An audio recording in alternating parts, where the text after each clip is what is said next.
Good afternoon. Welcome to our press conference. I'm joined on stage by President Lagarde and Vice President Vucic. My name is Wolfgang Preußel. I also welcome the journalists who are following us online. If they ask a question, I would ask them to turn on their cameras and put on their microphones. And with that, I would like to hand over to President Lagarde, please. Well, thank you very much, Wolfgang, and good afternoon to all of you. The Vice President, our new Vice President, and I welcome you to our press conference. The Governing Council is committed to setting monetary policy to ensure that inflation stabilizes at our 2% target in the medium term.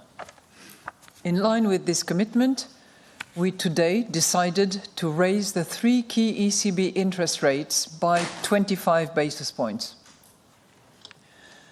The war in the Middle East is generating inflation pressures, and the decision to raise rates is robust across a range of scenarios, mapping out how the shock might evolve and affect the medium-term outlook for the euro area.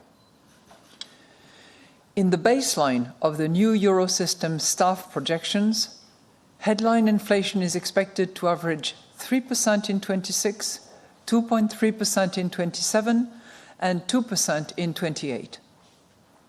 For inflation, excluding energy and food, the baseline foresees an average of 2.5% in 26 and 27, and 2.2% in 28. Compared with March, staff have revised up their baseline projection for inflation in 26 and 27, owing to a higher path for energy prices, which to some extent is expected to feed into food, goods and services inflation.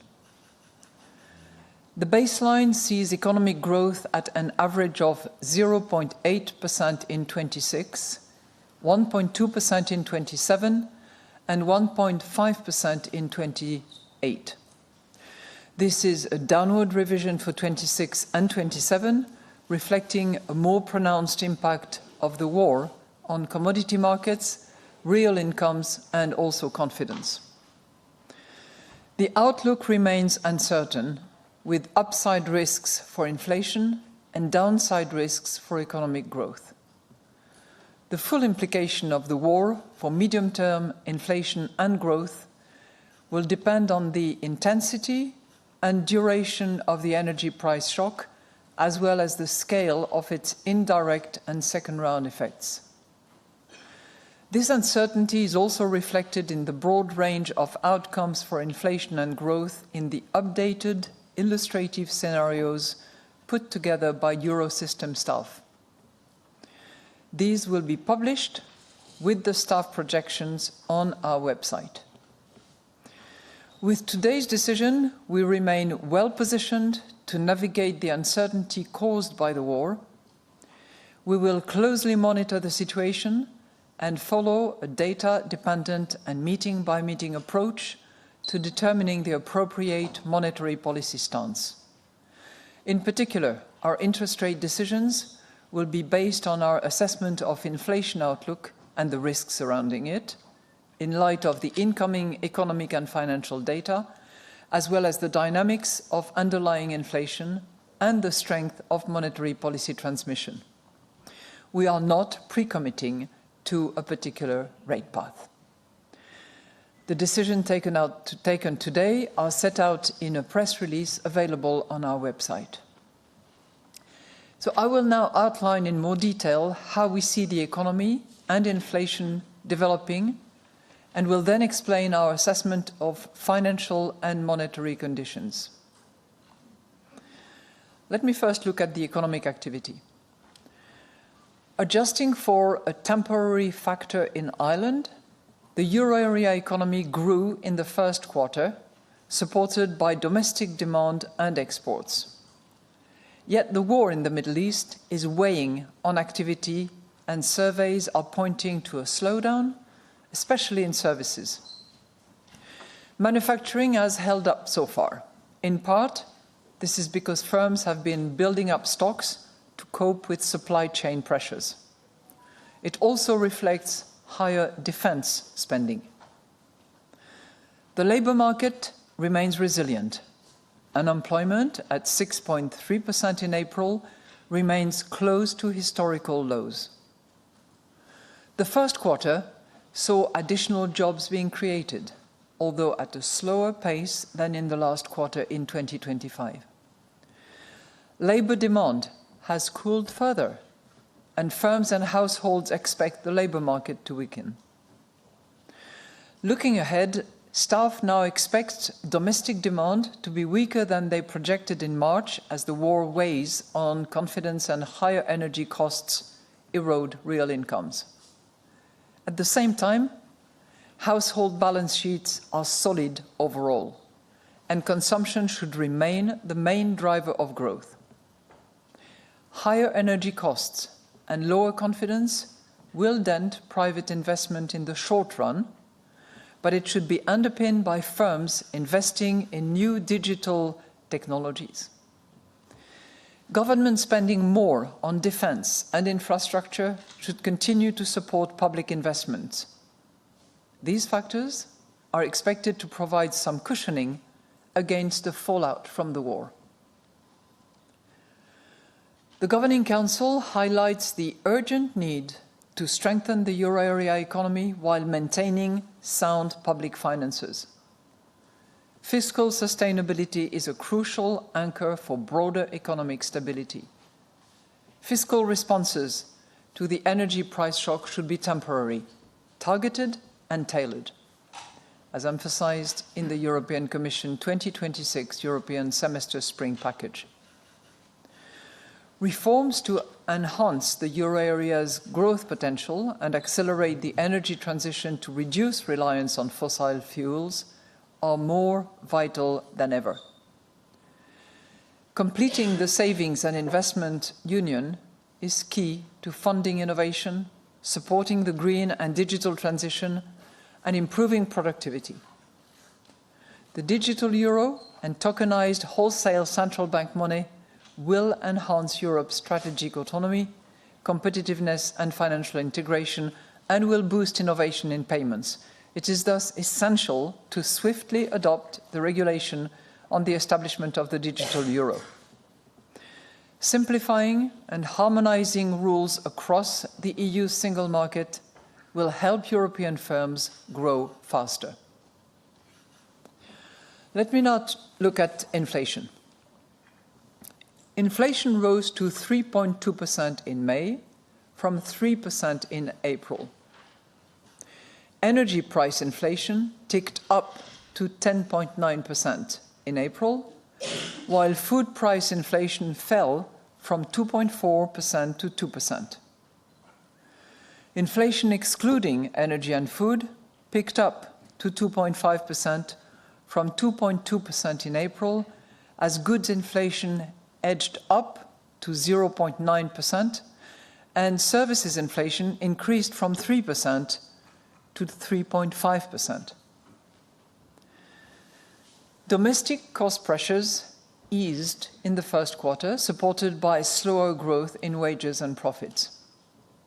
The ECB's wage tracker and surveys on wage expectations continue to indicate that wage growth should ease over the year.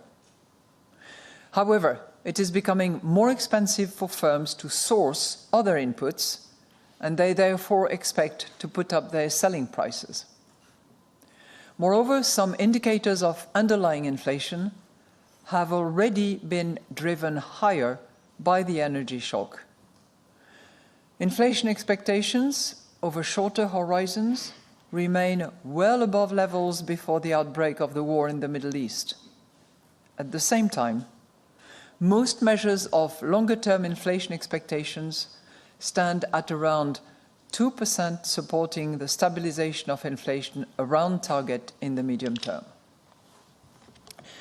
The increase in energy prices will lift inflation further over the summer and keep it well above target into the first half of 2027. It will also have an impact on food, goods, and services inflation. Inflation should then return to target in the second half of 27, supported by falling energy prices and slower increases in other prices. However, the war in the Middle East remains a major source of uncertainty, and the longer energy prices stay high, the more likely they are to drive up broader inflation through indirect and second-round effects. We will therefore closely monitor the size and persistence of the energy price increase and how it feeds through to price and wage setting, inflation expectations, and overall economic dynamics. Turning now to the risk assessment. The risks to the growth outlook are to the downside, mainly owing to the war in the Middle East, which has added to the volatile global policy environment. Prolonged disruption of energy supplies could increase energy prices further and for longer than currently expected. These factors would erode real incomes even more and make firms and households more reluctant to invest and spend. The drag on growth would intensify if the closure of major shipping routes were to cause acute shortages of key inputs that forced euro area firms to curtail output. A worsening of global financial market sentiment or a tighter supply of credit could dampen demand. Additional frictions in international trade could also further disrupt supply chain, reduce exports, and weaken consumption and investment. Other geopolitical tensions, in particular Russia's unjustified war against Ukraine, remain a major source of uncertainty. By contrast, growth could turn out to be higher if the economy and energy markets were to adapt more quickly than expected to the disruption caused by the war in the Middle East, or if the war was resolved promptly and sustainably. Moreover, planned defense and infrastructure spending reforms to enhance productivity and the euro area firms adopting new technologies may drive up growth by more than expected. A deeper integration of the single market would also boost growth beyond current expectations. The risks now to the inflation outlook are to the upside. If energy prices were to rise by more and for longer than currently expected, euro area inflation would increase further. This could be reinforced and become more persistent if higher energy prices were to spill over by more than expected to other prices and to wages, if longer-term inflation expectations were to rise in response, or if global supply chains were disrupted more broadly.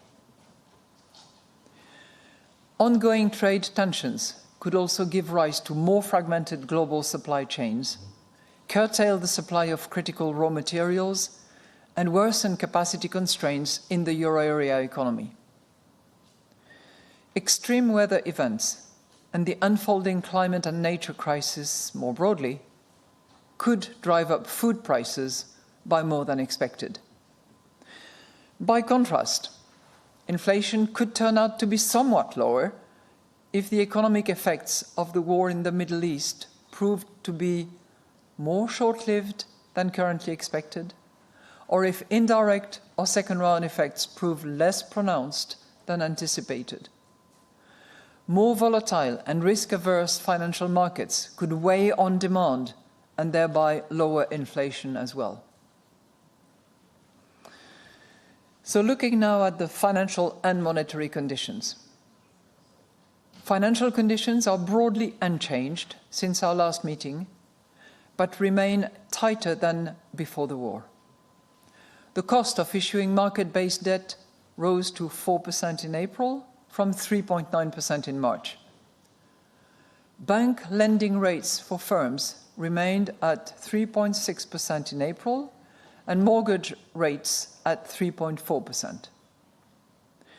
The annual growth rate of bank lending to firms increased to 3.4% in April from 3.2% in March, while the growth rate of corporate bond issuance rose to 4.6%. Mortgage lending in April again grew by 3%. In line with our monetary policy strategy, the Governing Council thoroughly assessed the links between monetary policy and financial stability. Euro area banks are resilient, supported by strong capital and liquidity ratios, solid asset quality, and robust profitability. However, a sudden, sharp drop in asset prices, potentially amplified by the non-bank financial sector and deteriorating asset quality, particularly in energy and trade-sensitive sectors, would pose risks to financial stability. These risks increase the longer the current geopolitical conflict lasts. Macroprudential policy remains the first line of defense against the buildup of financial vulnerabilities, enhancing resilience and preserving macroprudential space. So in conclusion, the Governing Council today decided to raise the three key ECB interest rates by 25 basis points. We are committed to setting monetary policy to ensure that inflation stabilizes at our 2% target in the medium term. We will follow a data-dependent and meeting-by-meeting approach to determining the appropriate monetary policy stance. Our interest rate decisions will be based on our assessment of the inflation outlook and the risks surrounding it in light of the incoming economic and financial data, as well as the dynamics of underlying inflation and the strength of monetary policy transmission. We are not pre-committing to a particular rate path.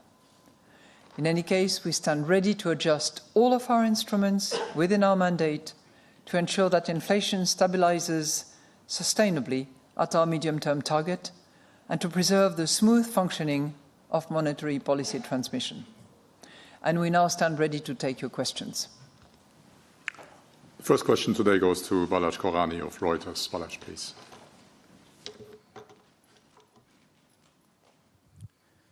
Good afternoon. First off, allow me to say a big hello to the newest member of the trio on stage. Welcome, Boris.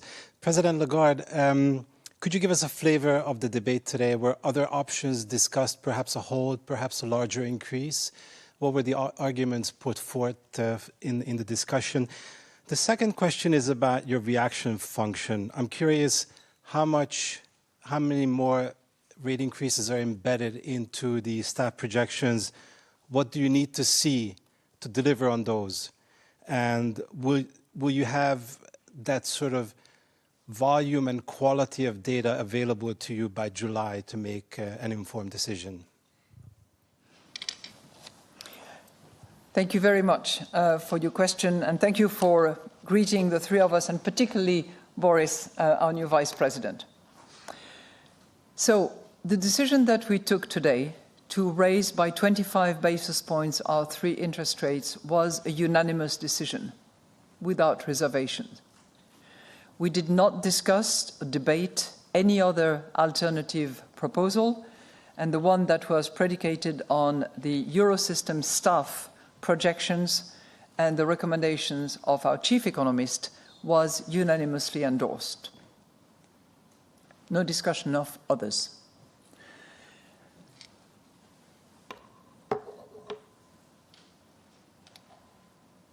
Our reaction function has been very steady, repeated over the course of time, and I hope I will not offend you by repeating yet again that given the level of uncertainty that we are facing, we will decide on a meeting-by-meeting basis.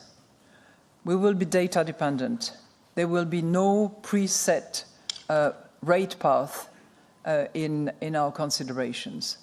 And as a result of that, it will be what it will be. Now, this is not much by way of forward guidance, but as you know, under the present circumstances, there is no such justification for the decision that we are making and that we will make in the future. I think I would add one thing, because I've read here and there that the ECB will make an insurance decision. It will be an insurance matter. It will be a preemptive rate decision. It's not at all the way we had our discussion, really. Our discussion were predicated on, obviously, the major energy shock that we have observed since the beginning of March, that is enduring longer than what was expected by geopolitical experts, and which we're beginning to see broadening throughout the economy, with direct cost being obvious, with indirect cost also showing up.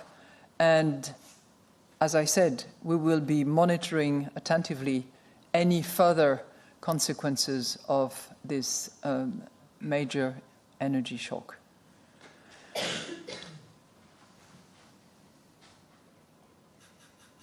Second response in relation to this insurance allegation of ours, which it was not. We have updated our scenarios, but if you remember from last time around, we had 2 scenarios which we published. We will be publishing a 3rd scenario that will be available on our website, which we have decided to call the milder scenario. So, staff from the Eurosystem has worked on the update of the adverse and the severe scenarios, but they have also worked on a milder scenario in order to be on both sides of the baseline. And the decision that we took today to increase by 25 basis points all our interest rates is robust across the 3 scenarios. The 2 updated adverse and severe, but also the milder scenario, which obviously is more positive and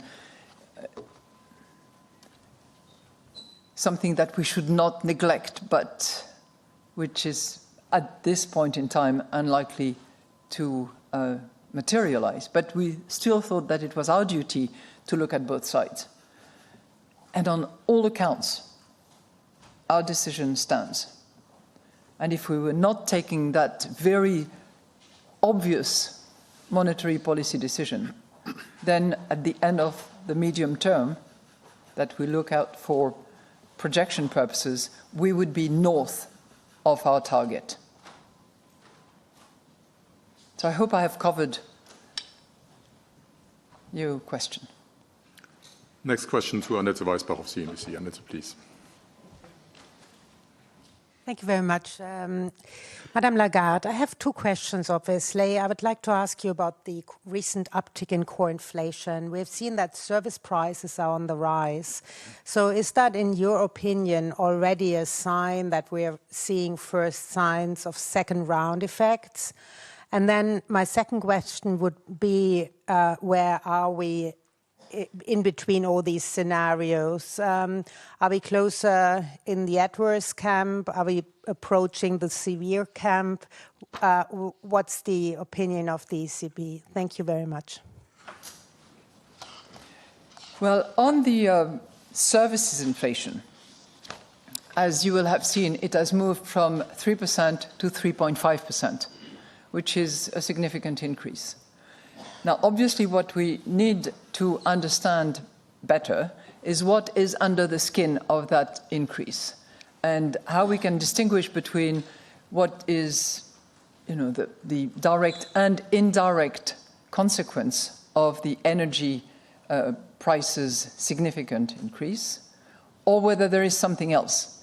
At this point in time, we cannot yet say whether this service prices' significant increase is attributable exclusively to direct and indirect. What we are confident in, though, is that we are not seeing yet second round effect, which would be largely attributable to wages, which play a significant contribution in the production of services. But I'm saying again that we will be monitoring closely all that in the months to come. Now, you ask me where we stand, and I just want to take you back to a speech that I gave back in March, which I know you've been following. It was my speech to the ECB watchers. And in March at the ECB watchers conference, I distinguished between three different situations, which, are an analytical frame in and of itself, if you will. So I'm not going to consider that one is exactly scenario X, Y, or Z. But I said, first of all, if the shock is limited and short-lived, it's a case where we see through.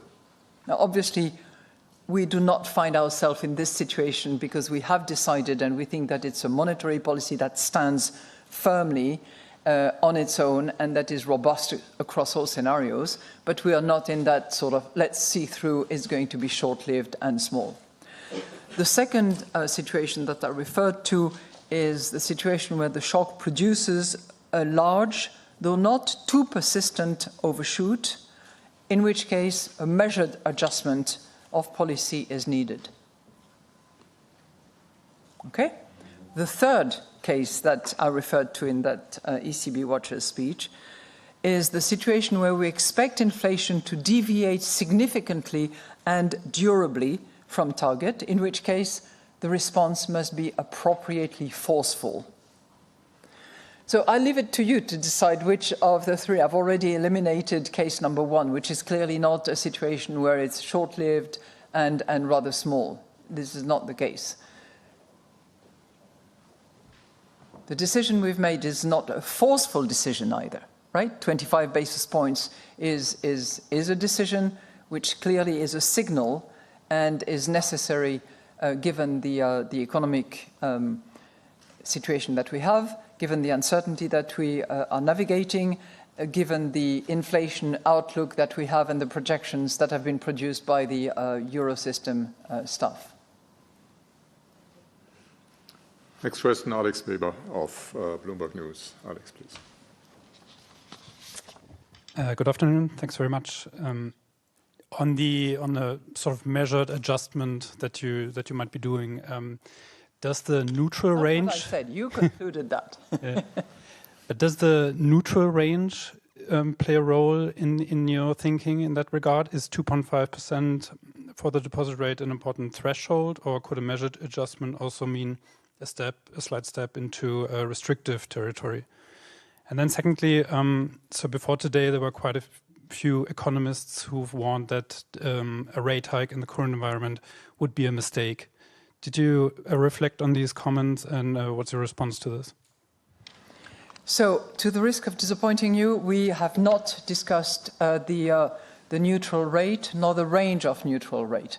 As you know, there is a lot of work that has been done by staff in that respect, which have given a range within which the neutral rate would be located. Philip Lane has discussed that extensively in a speech recently, but we have not debated that our positioning with reference to the neutral rate, which I'll remind you is a bit difficult to actually assess precisely because we are not in a situation where there are no shocks, which is typically what you need to have as sort of a environment within which you determine where you are neutral because you don't stimulate, you don't restrict. So this was not debated at all by the Governing Council. So, everybody has to do what they have to do. Our job is price stability. And our job is to apply the strategic review principles that we have agreed. Our job is to follow carefully the reaction function that you are all familiar with and that we try to be as transparent about as possible so that we are predictable. And in the face of that, frankly, given the numbers we have, given the inflation outlook, given the risk to the upside on inflation, given the robustness of the decision against and across all scenarios, the bad one, the very bad one, and the not so bad one, and the fact that it holds in all circumstances, And if you add to that the fact that our growth forecast as revised is 0.8%, minus 0.1 relative to March, and 1.2 next year, and 1.5 the following year. It's not as if we are in an environment where growth is absent or under significant threat. A lot more can be done by structural reforms, by encouraging a European market that has no obstacles to trade, a saving and investment union, and so on and so forth. And we encourage that very strongly in our monetary policy statement. Thank you. Now, Aude Kersulek of BFM Business. Aude, please. Thank you for taking my questions. In the last meeting's minutes, some members mentioned the need for the ECB to avoid being perceived as complacent. Could you elaborate on this? I wonder if today's decision is driven by communication or credibility purpose rather than by inflation expectation becoming unanchored. And secondly, your press release states that today's decision is robust across a range of scenarios. Why use this word today? And does it mean that you have a clearer view of where rates are heading? Thank you. Thank you very much for your two questions. One is, of course, we should not be complacent. I think that's a recurrent principle that we should always apply. As we should apply the principles of being data dependent, being analytical and rigorous about the analysis that we do of all the numbers that we receive. And this is what the Eurosystem staff has done, and this is what will be done going forward by the ECB staff when they produce the next projections. So it's not an issue of complacency. And honestly, I don't like to brag, and I'm not full of vanity, but I would hasten to add that having maintained inflation pretty much at target over the last 12 months, we have not been complacent. We have done our job, and we will continue doing so. So on your second question, the characterization of robustness of the decision is obviously helpful when you do scenarios across the board. So if we had done, severe and adverse scenario, adverse and severe scenario, and then decided it was robust, yeah, of course it is robust. But we decided on purpose to do scenarios on both sides of the baseline. And even in the milder scenario, the 25 basis points cuts is completely warranted and justified. So this is what we've done. And now Olaf Storbeck of the Financial Times. Olaf, please. Hi, I have one question on the inflation forecast. What struck my eye when I compared the current baseline with the March adverse scenario, the headline inflation is lower than in the adverse scenario, but the core inflation is higher for 26. Does this mean that kind of spillover effects are already bigger than you anticipated in March, and what are driving them? And my second question is, you clearly said the rate hike isn't an insurance hike. What is it then? Is it the start of a new hiking cycle, or what else? Thanks.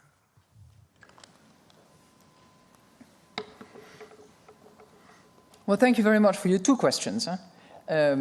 So with reference to the baseline, first of all, I have not compared, and we have not gone into the exercise of comparing the baseline with the adverse or the severe scenario at this point in time. We have updated our baseline both on the account of inflation and on the account of growth as well.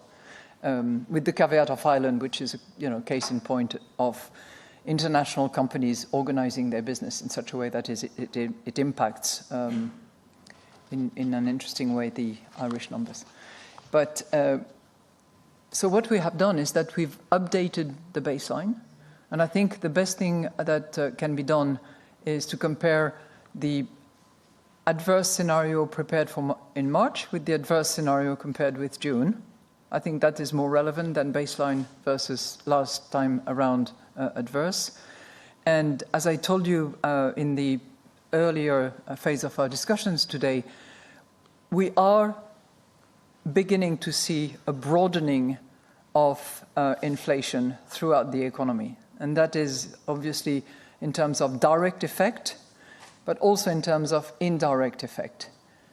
Not yet at this point in the front of the second round effects. But we are going to be extremely attentive. And when we see, for instance, that the delivery dates, that the smoothness of supply is beginning to be impaired, obviously we will be attentive to those sort of ancillary indicators that would help us understand where it is heading. One more point, because I did speak about wages earlier. We do include a level of second round effect in our projections, obviously. And the projections that we have for the 3 years, actually 26, 27, 28, all anticipate compensation per employee at 3.2%, which in and of itself, if you compare that with the projection that we have on inflation, justifies the fact that the net income of workers will actually be positive and would lead to assume that consumption will continue, not only will continue to be the main driver of growth as it is, but will continue to grow probably more than other factors. We see other factors to fuel growth going forward. Now, yes, I did say that it's not an insurance policy interest rates decision, simply because it's a good monetary policy interest rate decision. When you have, the latest reading at 3.2, when you have the inflation outlook over our target, peaking in the end of 26, continuing to be over target throughout most of 27, returning to 2% in the autumn of 27, and being at target in 28, on the basis of market curves and all the rest of it, it is pretty obvious that we have to make a decision, that it is a sensible monetary policy decision. So I don't need to characterize it as credibility, insurance, or anything else, for that matter. It's a monetary policy decision that stands, and that is, as we say in the monetary policy statement, robust across all scenarios, including the mild one. Moving to the other side of the room, Marina Ninkovic of the Croatian broadcaster. Welcome. Thank you.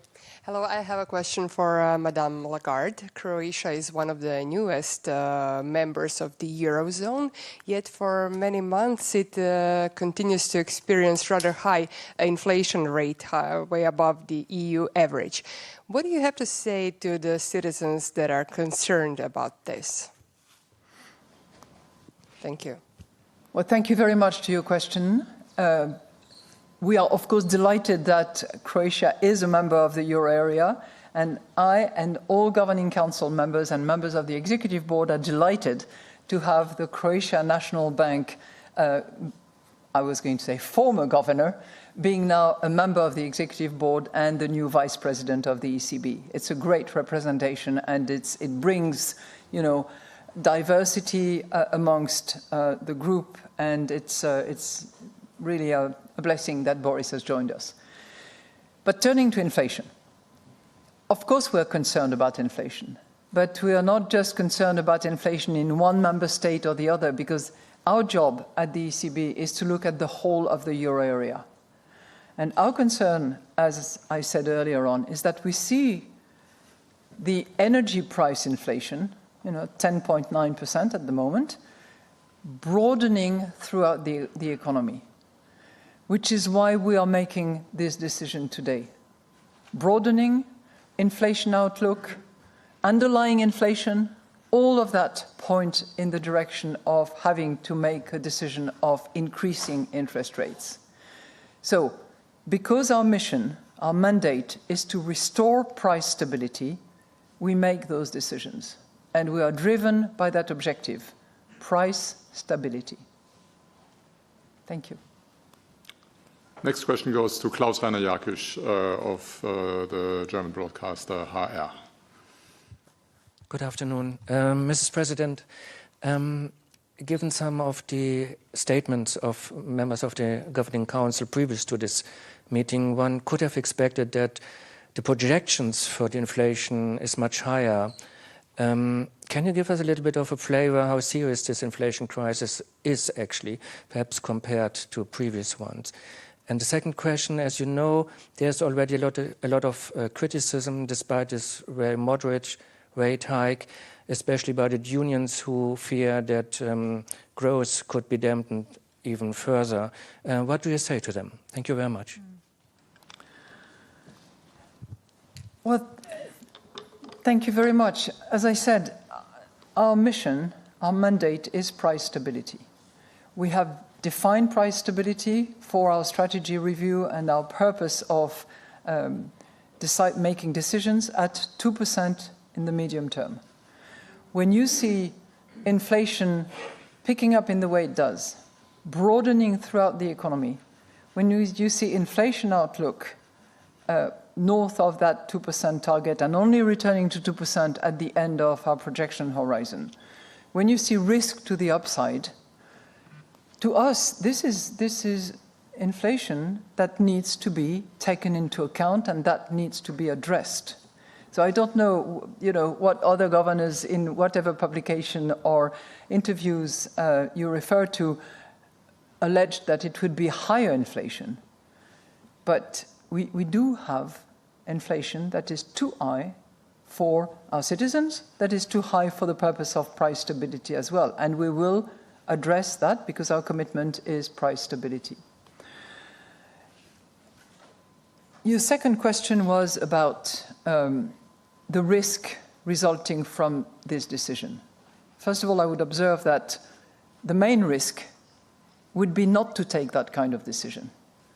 Because if you let inflation start running out without control, then it becomes a much more difficult situation to bring it back to the level of price stability that we have defined. So the good decision was actually to raise interest rates, to commit and to deliver on price stability so that people will make their investment decision, their employment decision, their wage negotiations decisions in the light of that commitment to restore price stability as we will. And now Elisa Piazza of Class CNBC Italian broadcaster. Thank you for taking my question. Well, you do not say anymore in your statement that longer-term inflation expectations remain well anchored. So if you could tell us a little bit more about this change. And then I have another question on another topic, because we know that the ECB has convened banks to discuss the risks associated with the new AI models, such as Mythos. So what actions is the ECB taking on this issue, and do you consider these models to pose a potential systemic risk to the European banking sector? Thank you. Thank you so much for your two questions. So, in terms of inflation expectations, we'll look at three categories of expectations. We look at market-based measures, we look at survey-based measures, and we look at consumers' expectations.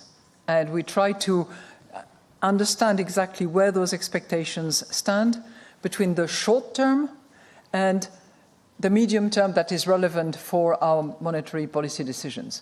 And what we see at the moment is short-term inflation expectations that have risen on, in all three categories, more so from the consumers because that is typically the case. But when you look at the longer-term expectations, they are broadly anchored at our 2%. And whether you look at, 1 in 1, 5 in 5, 1 in 5. You have the whole category of intervals to look at. And on all those accounts, inflation expectations are broadly anchored. So you asked me about the, I will call it artificial intelligence at large, but it's clearly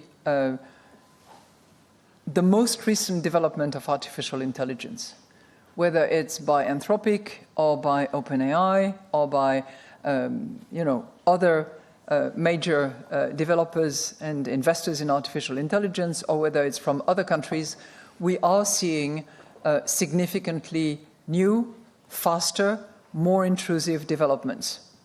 That is a fact. We also know that these developments are here to stay and that there will continue to be more in the coming months and probably on an ongoing basis.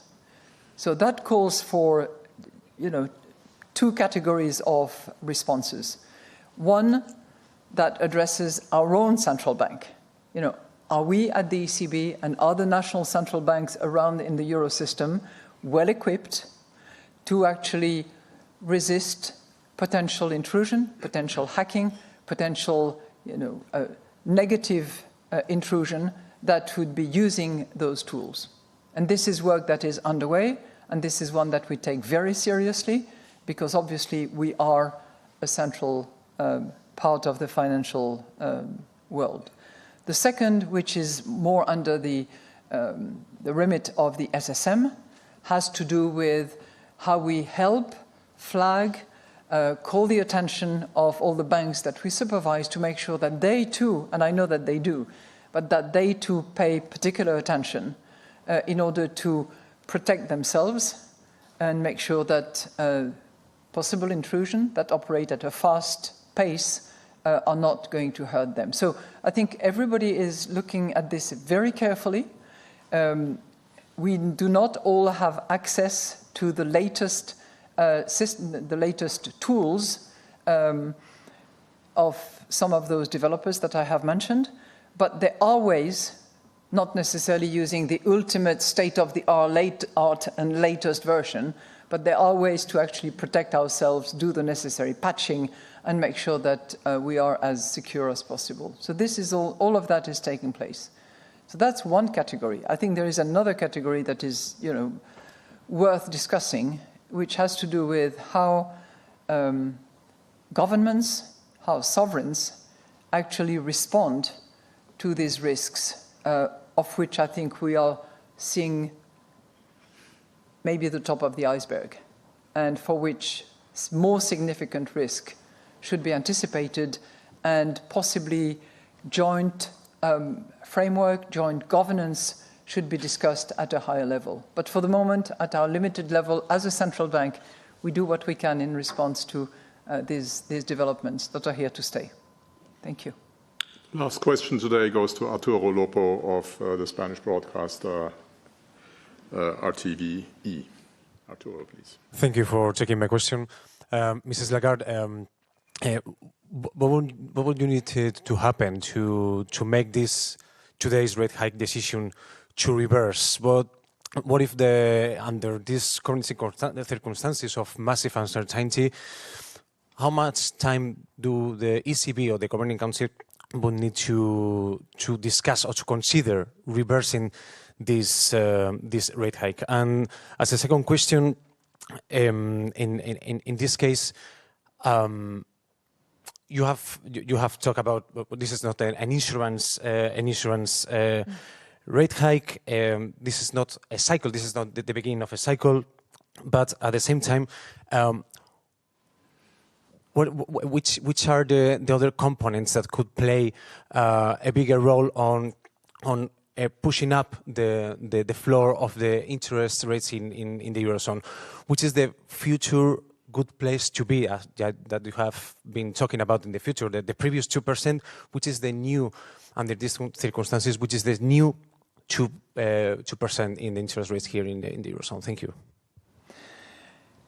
If you look at our monetary policy statement, we say very specifically that with this 25 basis point increase of interest rates, we are well positioned to navigate the uncertainty and the developments going forward. So that stands very clearly in the MPS. As to the rest, we will be deciding meeting by meeting. We will be data dependent. We will have no preset predetermined rate path going forward. And that's the way we will be operating. Thank you. Thank you very much. That closes our press conference. We will be back here on the 23rd of July, and until then, all the best and have a good afternoon.